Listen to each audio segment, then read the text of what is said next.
صارت مثال. بسم الله الرحمن الرحيم. الحمد لله رب العالمين والصلاة والسلام على المرسلين. Mesdames et messieurs, assalamu alaikum wa rahmatullahi wa barakatuh. Permettez-moi tout d'abord de remercier les organisateurs de m'avoir invité à cette grandiose fête, j'allais dire. C'est toujours un honneur, c'est toujours une joie d'être parmi vous et de m'adresser à vous. Je vous remercie en tant que présent pour m'écouter une vingtaine de minutes, une demi-heure, je pense, pour vous parler de l'apport que porte l'islam et la civilisation islamique à l'Europe et à l'humanité. Et en finissant par évoquer quelques devoirs brièvement, parce que le temps qui m'est imparti ne me permet pas de développer certaines idées que j'avais plus ou moins essayé de développer. On est toujours dans cette impasse et dans cette dualité, si vous voulez, de parler de l'islam et de l'Occident, de l'islam et de l'Europe. Il y a toujours cette dichotomie qui persiste, qui insiste, et que nous ne cessons pas de répéter et de ruminer. Moi, je pense qu'il arrive un temps où quand il faut sortir de cette dualité et de ce conflit, parce que tant que ce conflit dure, à propos des mots, durera aussi à propos des propos justement qui s'avancent ici et là concernant ce conflit entre l'islam et l'Europe ou l'Occident. Mon propre avis, c'est qu'il n'y a pas de guerre, ça a été dit tout à l'heure, il n'y a pas de guerre entre l'islam et l'Europe, ni entre l'Europe et l'islam. Même les guerres qui existaient ont été nommées, ont été avancées dans les ouvrages d'histoire pour de multiples raisons. Et moi, je pense que ça n'a jamais été une raison religieuse au départ, ça l'est devenu. Les guerres qui existaient, ça n'a jamais été sur leur plan religieux, mais c'était sur d'autres plans et pour d'autres raisons et d'autres facteurs qui intervenaient dans ces guerres-là. Et du moment qu'on continue à penser que ces guerres-là sont des guerres religieuses, on finira toujours par croire qu'il y a toujours une guerre entre les religions et entre les civilisations. Mais n'empêche que ce temps-là n'est pas encore arrivé pour sortir de cette dualité. Donc je suis moi aussi aujourd'hui obligé de rester dans cette dualité en essayant ou en espérant toujours d'essayer de sortir de cette dualité. Et j'y reste parce que juste pour s'entendre et pour qu'on arrive à se comprendre. Comment l'Europe a découvert l'islam et comment l'islam a découvert l'Europe? Voilà deux questions très importantes sur lesquelles beaucoup d'orientalistes, beaucoup de philosophes, beaucoup d'historiens des idées se sont attardés avec des angles de vue différents et avec des points de vue différents. J'avais déjà évoqué ici à Lille même cette question concernant comment l'islam a découvert l'Europe, mais il me reste un jour de parler comment l'Europe a découvert l'islam. Je vais essayer d'entamer mon intervention. Avec cette intervention, j'essaie d'entamer un peu la réponse, je apporterai quelques éléments de réponse à cette question-là. La question de comment l'Europe a découvert l'islam, il y a plusieurs façons d'aborder ce sujet. Pour déterminer cet apport de l'islam à l'Europe et à l'humanité, je vais partir de l'angle qui fait le travail d'une sorte d'archéologie des concepts. Autrement dit, je vais essayer de vous avancer dans mon intervention. Je suis très gêné par les projecteurs, c'est pour ça je suis gêné aussi de ma voix et de mes paroles et mes mots. C'est la première fois que j'ai un projecteur aussi fort et aussi braqué sur moi. La question des concepts fondamentaux, c'est un travail d'archéologie des concepts. Et je pense qu'il faut entamer ce travail-là qui n'a pas été encore fait en parlant de cette relation de l'islam et de l'Europe. Pourquoi travailler les concepts? Pourquoi faire une archéologie des concepts? Parce que je pense que tout se joue au niveau des mots et au niveau des concepts. Quand on parle de l'islam, on ne sait pas comment s'exprimer. On parle de l'islam, de l'islamisme, des musulmans, des islamistes. Donc on est dans une embrouille et dans une confusion et dans une obscurité des mots et des sens qu'on donne à ces mots. Donc tant qu'on n'a pas fait un travail, une archéologie, comme j'appelle ça, des concepts de la religion, de quelque religion que ce soit, on restera toujours dans une guerre des mots, dans une guerre à ce niveau-là, qui mène par la suite à une guerre de pensée et des idées, mais jamais à une guerre de religion ou à une guerre entre sociétés. Un des concepts fondamentaux, parce que comme vous le savez, dans ceux qui ont fait parmi vous de la philosophie, savent très bien qu'en philosophie, la première des choses qu'on fait, c'est de déterminer les concepts et de travailler les concepts. Dans la civilisation islamique, justement, il y a toute une science qui s'appelle ilm al-mustalah, la science du concept, ou la science des concepts si vous voulez. Mais cette science-là est développée chez les fuqaha, chez les ulama, chez les mufassirin, les interprètes du Coran, mais pas encore chez les philosophes, chez les savants musulmans. Je parle des savants musulmans d'aujourd'hui. Donc c'est un travail qu'il faut faire, c'est quelque chose qu'il faut ramener comme science de notre civilisation à aujourd'hui pour pouvoir faire ce travail de concept. Je vais vous donner un exemple très simple. Quand on lit dans le Coran, à propos justement, concernant les femmes, quand on dit qu'à un moment donné, on traduit le mot dharaba, qui veut dire stricto sensu frapper, mais qui ne veut jamais dire dans ce sens-là. Merci beaucoup. Ça commence maintenant ou c'est déjà commencé? Merci. Le mot dharaba qui veut dire frapper. Et malheureusement, quand on ne fait pas cette archéologie justement du mot, de cette notion, on croit que frapper, dharaba, ça veut dire tout simplement frapper, comme si c'était la seule traduction qui est possible pour ce verset. Alors que quand on fait un travail du concept dans la langue arabe, dans les exemples donnés, même dans les anecdotes qu'on raconte de ce terme dharaba, on trouve que le mot dharaba ne signifie pas uniquement frapper. Ça peut signifier beaucoup d'autres, je n'ai pas le temps de développer ça, ça peut signifier beaucoup d'autres choses à part la traduction qu'on donne aujourd'hui du mot frapper. Deuxième chose, concernant toujours ce mot frapper, quand on voit le contexte dans lequel ce verset « frapper les femmes » est avancé, on voit que le contexte ne le permet pas. Le contexte lui-même, c'est-à-dire la sourate elle-même, les versets qu'il y avait avant et les versets qui sont après, ne permet pas uniquement de traduire le mot dharaba par le mot frapper. Un des concepts donc fondamentaux de l'islam, et quand je dis l'islam, je me réfère éventuellement au Coran et au hadith, c'est le concept du savoir, le concept de connaissance, le concept de la science. Comme vous le savez très bien, dans le Coran, le mot science a été évoqué, le mot science, savoir, connaissance, je le prends dans le même sens, le mot al-ilm. L'ilm, dans ce sens-là, est répété dans le Coran quelques 856 fois. Donc 856 fois, le mot science, le mot l'ilm, le mot savoir, le mot connaissance est répété dans le Coran. C'est pour dire que s'il y a un livre qui existe et qui parle de la science et du savoir, de la connaissance autant de fois, c'est justement pour faire de cette science une obligation, une fard. Al-ilmu faridatun ala kulli muslim. Ça veut dire que le savoir, la connaissance, l'acquisition du savoir et de la connaissance est une obligation. Première chose donc, concernant ce premier concept, c'est cette obligation d'acquérir et d'avoir ce savoir, quitte à se déplacer dans les quatre coins du monde pour avoir ce savoir. Ce savoir n'est pas uniquement évoqué en tant que tel, mais il y a autour de ce concept, dans le Coran même, des règles et des bases concernant ce savoir, son acquisition d'abord comme obligation, et deuxièmement, en ce qui concerne ce savoir-là, après cette obligation, c'est la gratuité de l'avoir et pour l'avoir. Troisième chose, troisième base, troisième règle de ce savoir, c'est la transmission, l'obligation de le transmettre. Et cette transmission, elle est aussi gratuite. Vous avez aussi le Coran, même le hadith qui explique le Coran, comme vous le savez, nous incite à ce qu'il y ait des fondations.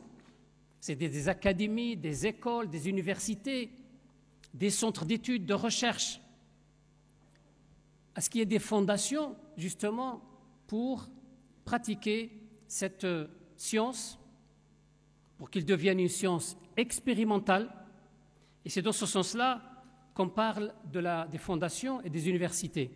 On sait très bien, quand on fait l'histoire des universités, que l'université au départ a été la mosquée. La mosquée, c'était non seulement un lieu de prière, c'est un lieu aussi de savoir et de connaissance. Les grands savants musulmans, médecins ou astronomes ou physiciens ou autres, étaient toujours des musulmans qui adoraient Dieu et qui croyaient en Dieu, et c'était toujours, leur acquisition du savoir se faisait au sein des mosquées. Par la suite, avec l'évolution et le progrès de l'État et de la société, on est arrivé à ce qu'il y ait des centres à part et des académies à part, de même qu'il y ait des hôpitaux, qu'il y ait des endroits où on peut acquérir cette science.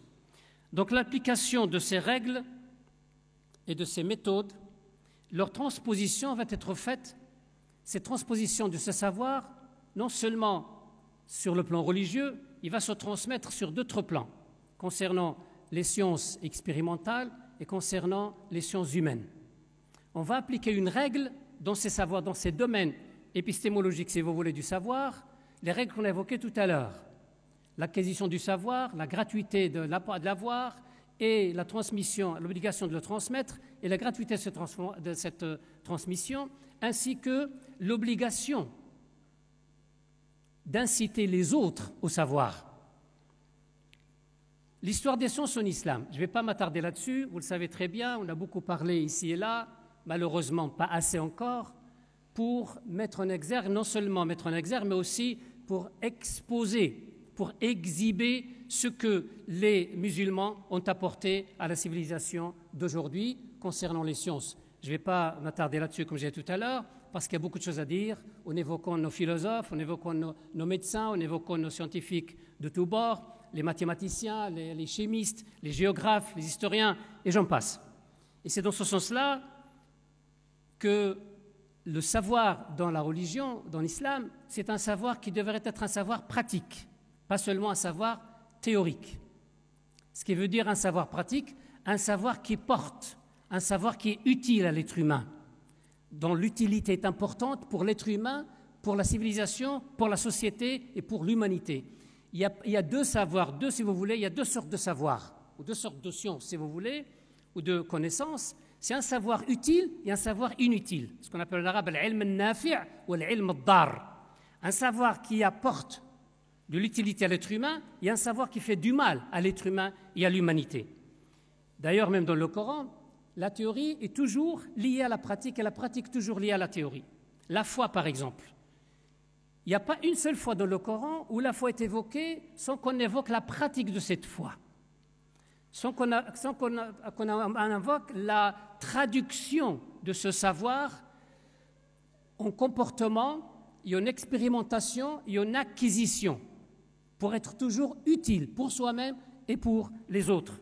C'est dans ce sens-là que le savoir n'est jamais un savoir théorique. Et c'est pourquoi aujourd'hui, nos jeunes, malheureusement, se contentent de ce savoir théorique. Le savoir théorique, on peut l'avoir aujourd'hui avec les moyens technologiques qu'on a, on peut l'avoir un peu partout, sur Internet, des textes ici ou là, ce qu'on entend ici ou là, des journalistes qui sont disons des spécialistes de l'islam, qu'on avance, je généralise pas, mais n'empêche qu'il y a beaucoup de gens qui parlent au nom de l'islam, mais sur le plan théorique. Ils n'ont pas ce côté pratique des choses. Qu'est-ce que j'entends par là, dans ce contexte-là? Le côté pratique des choses. Le côté pratique du savoir, concernant l'islam, concernant la religion, on ne peut l'avoir qu'à partir des savants, qu'à partir des personnes qui sont versées dans ce domaine. La théorie, on peut l'avoir partout, parce qu'avec la théorie, on peut comprendre ce qu'on veut. Avec la théorie, on peut avancer ce qu'on veut. Avec la théorie, on peut imaginer ce qu'on veut. Avec la théorie, on peut interpréter comme on veut. Alors qu'un savoir pratique, c'est un savoir qu'on ne peut acquérir qu'auprès des savants, et des grands savants en premier lieu. Vous voyez aujourd'hui le dérapage qu'il y a aujourd'hui à ce niveau-là. C'est qu'il y a un savoir théorique un peu partout, tout le monde se croit savant, tout le monde se prend pour un savant, mais n'empêche qu'il y a savoir et savoir, il y a science et science, et c'est pourquoi je dis toujours, il y a islam et islam.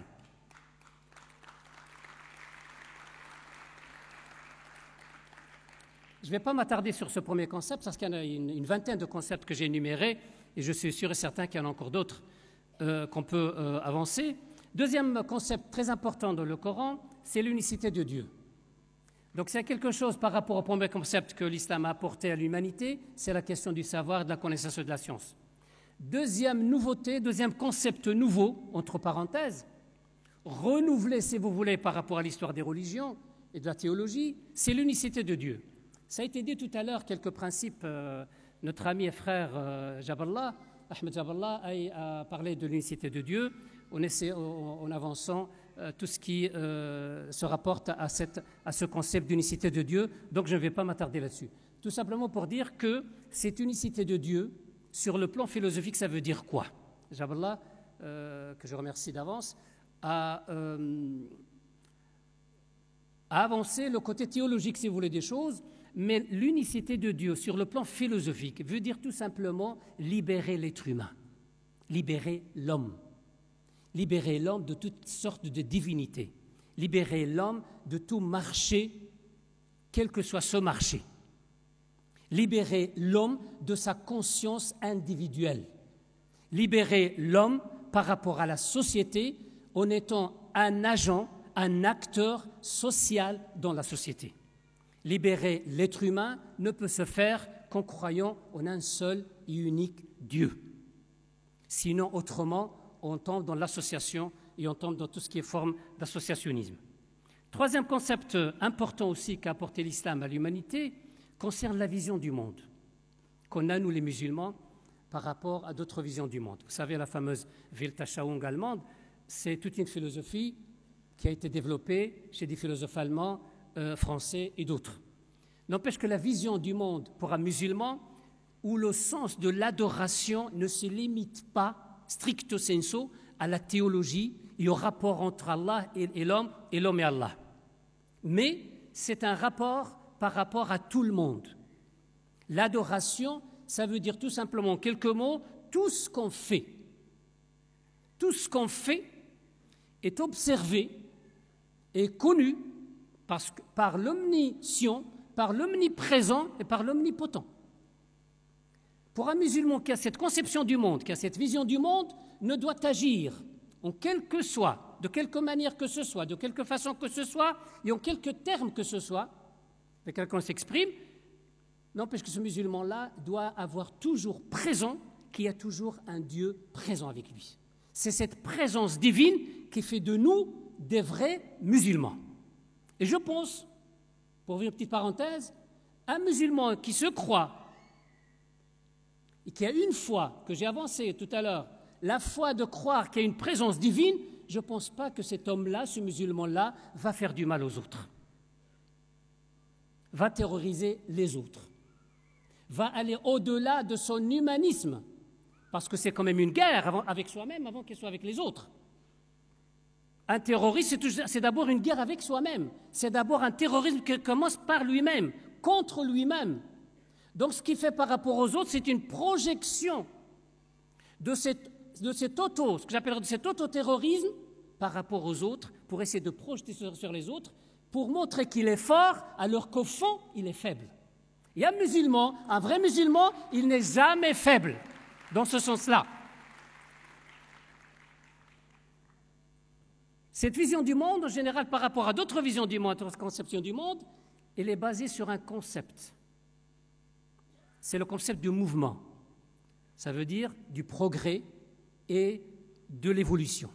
Un musulman croit toujours au progrès, croit toujours à l'évolution, croit toujours qu'il y a un mouvement, comme le mouvement qu'on a de l'univers, et vous savez, le Coran ne cesse de nous inciter, je parlais de la science tout à l'heure, de nous inciter à regarder, à observer, à méditer, à réfléchir, à penser, à philosopher, à chercher la sagesse là où elle est. Donc on voit le mouvement partout et on doit continuer à voir le mouvement partout. Même par rapport au sens. Le sens qu'on a donné au texte doit se mouvoir lui aussi. Parce qu'il n'y a pas de texte figé, il n'y a pas d'un sens figé, il y a toujours une évolution, il y a toujours une dynamique au sein de cette épistémologie du Coran concernant la vision du monde. Quatrième concept important que je trouve que l'islam a apporté à l'humanité, c'est justement ce qui concerne l'humanisme de l'islam. Moi, je vois mal qu'on parle dans l'histoire des idées de l'humanisme européen sans évoquer l'humanisme islamique. On peut même parler, je ne vais pas parler au nom de nos amis chrétiens ou juifs, il y a un humanisme chrétien, il y a un humanisme juif. Mais faire l'histoire des idées à partir de l'humanisme de l'Europe, qu'a connu l'Europe, avec Erasmus ou avec Boccaccio ou avec d'autres, j'en passe, ou Pic de Mirandol et d'autres, c'est pas rendre justice à l'histoire, c'est pas rendre justice aux civilisations, c'est pas rendre justice aux religions. Il y a un humanisme en islam, j'ai évoqué tout à l'heure la liberté de l'homme, il faut chercher à comprendre et à connaître la place de l'homme dans le Coran et la place de l'homme dans le hadith. Autrement dit, en deux mots, la place de l'homme en islam. Cette place-là est une place primordiale, non seulement par rapport à d'autres êtres de la planète, mais même par rapport aux anges, même par rapport à tout ce que Dieu a créé. Parce que dans cette hiérarchie de l'homme, il y a les prophètes, il y a les envoyés de Dieu, d'Allah Ta'ala, et puis il y a les ulama. Il y a toute une hiérarchie, mais ce n'est pas une hiérarchie catholique comme on dit, ou autre forme, mais c'est une hiérarchie concernant le savoir. Plus on est versé dans le savoir, plus on est proche de Dieu, plus on est mieux placé par rapport aux relations qu'on peut avoir avec les autres. Donc il y a dans cet humanisme une notion de liberté. Il y a aussi dans cet humanisme les droits, justement, de l'homme. Moi, je pense personnellement, et je le dis sincèrement, et je le dis aussi en tant que professeur d'histoire des idées, par rapport à ce que j'ai lu dans les philosophies avant l'islam et après l'islam, jusqu'à un certain temps, jusqu'à un certain âge au sens historique du terme, l'âge des Lumières par exemple, ou l'âge du XIXe siècle. Dans le Coran, il est toujours question de liberté d'expression, il est toujours question de liberté d'agir, il est toujours question de classifier justement notre comportement et nos actions. Dans ces droits de l'homme aussi, il y a le droit à l'écriture, non seulement à s'exprimer verbalement, mais aussi à écrire. La preuve, c'est qu'il y a eu dans cette civilisation des écrits qui allaient à l'encontre de ce que dit l'islam et de ce que disent les savants musulmans. La preuve aussi, c'est qu'il y avait toujours, j'en parlerai peut-être un peu plus tard si on a le temps, le dialogue entre musulmans et non-musulmans, chrétiens et juifs et autres, et athées, et agnostiques, et ainsi de suite. C'est dans ce sens-là que ces droits-là ont été respectés et ont été avancés partant de l'islam et de la civilisation islamique. Il y a aussi la question concernant l'humanisme en islam, il y a aussi la question de l'égalité entre les êtres humains et l'égalité entre les personnes. Il y a un hadith qui dit, mais je n'ai pas le temps de vous avancer beaucoup des hadiths, mais je prends un hadith qui dit An-nasu sawasiyatu ka'asnani al-musht. Les êtres humains sont égaux et resteront égaux, c'est comme les dents d'un peigne. Autrement dit, point de différence à ce niveau-là concernant leur humanité et leur humanisme. Il y a aussi, vous savez, dans nos fuqaha, cet humanisme va au-delà.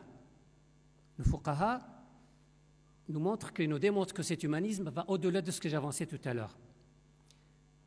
À partir du Coran lui-même, vous le savez très bien, on lit dans le Coran des propos assignés, si vous voulez, à des personnes qui ne sont pas musulmanes.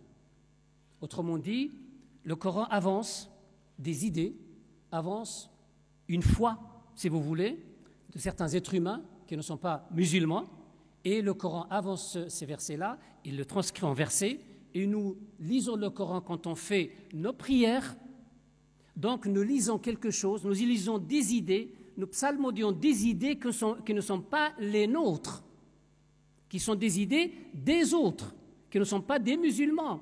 Il y a aussi des réponses, des répliques, si vous voulez, dans le Coran par rapport à ces idées-là. On avance ces idées-là, on dialogue avec ces idées-là, et nous, en tant que musulmans pratiquants, on lit le Coran quand on fait nos prières. Et on lit le Coran dans plusieurs situations avec ces idées-là qui ne sont pas des idées de foi à la base. Pour vous dire à quel point l'islam, le Coran en tête, est ouvert par rapport aux idées des autres, par rapport aux philosophies des autres, par rapport aux concepts des autres, par rapport à tout ce qu'avancent les autres. Les fuqaha, à l'unanimité, ils ont déterminé une règle qui est la suivante. Naqilul kufri laysa bikafir. Celui qui transmet des paroles, des propos, qui traduit des livres. Encore quelques minutes? Combien de minutes? 1 minute, 25. Les fuqaha, quand ils avancent, naqil al-kufr laysa bi kafir, ça veut dire quoi? Ça veut dire toute personne musulmane à la base qui transmet des idées, qui traduit des livres, qui avance des propos ou qui cite des textes de quelqu'un d'autre qui n'est pas musulman, il fait un travail d'adoration. Il fait un travail d'adoration. Ça veut dire quoi? Ça veut dire que la planète, la terre sur laquelle on vit aujourd'hui, cette terre dans l'esprit d'un musulman, c'est une terre sacrée, sanctifiée. Autour de moi, tout est sacré. On n'a pas besoin, pour les musulmans, quand on a cette idée-là que la terre est sacrée, faites votre réflexion concernant l'écologie, concernant la propreté, concernant la beauté, concernant tout ce qui est esthétique pour nous-mêmes et pour notre planète. J'ai, comme je l'ai dit tout à l'heure, une vingtaine de concepts. Je vais juste les énumérer, les citer très très vite comme ça au moins vous aurez une idée de réfléchir là-dessus. Il y a un des concepts aussi importants dans l'islam, c'est la reconnaissance des autres religions. Ça, vous le savez très bien. Et quand je dis la reconnaissance des autres religions, cette reconnaissance ne se limite pas uniquement aux gens des livres, mais d'après la pratique de cette religion dans sa civilisation, concerne aussi toutes les autres formes de religion ou toutes les autres formes de philosophie. Il y a un concept très important aussi, c'est le dialogue à la disputatio, comme on disait au Moyen-Âge. Ce dialogue-là, c'est la controverse et l'échange des idées, c'est aussi un concept important dans le Coran. Il y a aussi le concept de la tolérance, le concept de la réforme de soi-même, de la société et des autres. Il y a le concept de la paix, le concept de la fraternité, le concept de la diversité, le concept de l'entreconnaissance et de l'entraide. Il y a même le concept de la diversité dans le hadith. J'ai évoqué diversité, de la modernité. Dans le hadith, il y a le terme de modernité qui est cité, hadathatun, en arabe, et dans le hadith aussi. Laula anna qawmaki hadithu ahdin, ou dans une autre version, laula anna qawmaki, laula hadathatu ahdi qawmiki bil islam, la hadamtu al-ka'bata wa adtu bina'aha. Ça veut dire, si le prophète s'adresse à Aïcha, lui disant, si ton peuple ou ta tribu, plutôt, si ta tribu n'était pas encore s'est pas encore modernisé, j'aurais déconstruit la Kaaba et j'aurais reconstruite par la suite. D'autres concepts par la suite, mais j'aimerais bien avoir peut-être une fois l'occasion d'énumérer d'autres concepts. Je vous remercie de votre attention et merci pour votre... Merci beaucoup. Simplement, je voulais quand même mettre le doigt sur quelque chose que vous avez dit à juste titre, que j'ai retenu, et par là même, je vais vous poser une petite question, comme ça je vais vous donner une rallonge de 2 minutes. Vous avez dit que le savoir n'est pas que théorique et qu'il faut être au plus près de la source. Ça veut dire que l'acquisition, elle est directe des savants. Qu'est-ce que vous pouvez nous dire sur les risques des sites, des réseaux sociaux qui pullulent et qui traitent de la religion et qui ne sont pas vraiment la vraie transmission du savoir entre le savant, le cheikh et le jeune, et les risques qui peuvent en découler? Je répondrai brièvement parce qu'il faut vraiment beaucoup de détails là-dessus. Mais je dis tout simplement, dans le Coran, l'organe oreille est toujours avancé et devance tout ce qui est regarder et tout ce qui est réfléchir. Écouter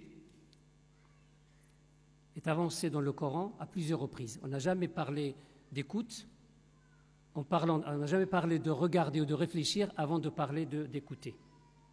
Parce qu'avec l'écoute, avec sama', écouter le savoir, écouter la science, l'acquisition du savoir de se faire avec l'écoute. Donc tout se résume à la question de l'écoute. Donc écouter, c'est toujours écouter quelqu'un d'autre. Et là, en l'occurrence, le savant. Un jeune qui n'écoute pas, un jeune qui se limite uniquement à lire, à observer, ne respecte pas les préceptes de l'islam dans le domaine du savoir. Donc dans ce domaine-là, il faut commencer par écouter les autres. Et en premier lieu, écouter ce que dit le Coran et le Hadith via les savants qui sont mieux placés que les jeunes, de quelque âge que ce soit et quelque époque que ce soit, pour dire que la connaissance, la vraie connaissance de l'islam passe par l'écoute des savants musulmans qui sont mieux placés que quiconque. Barakallahu fik. Cheikh Miour, merci beaucoup pour votre intervention. فصارت مثالا لباقي الأمم رسول السلام أتى للأنام فصلوا عليه حبيبي محمد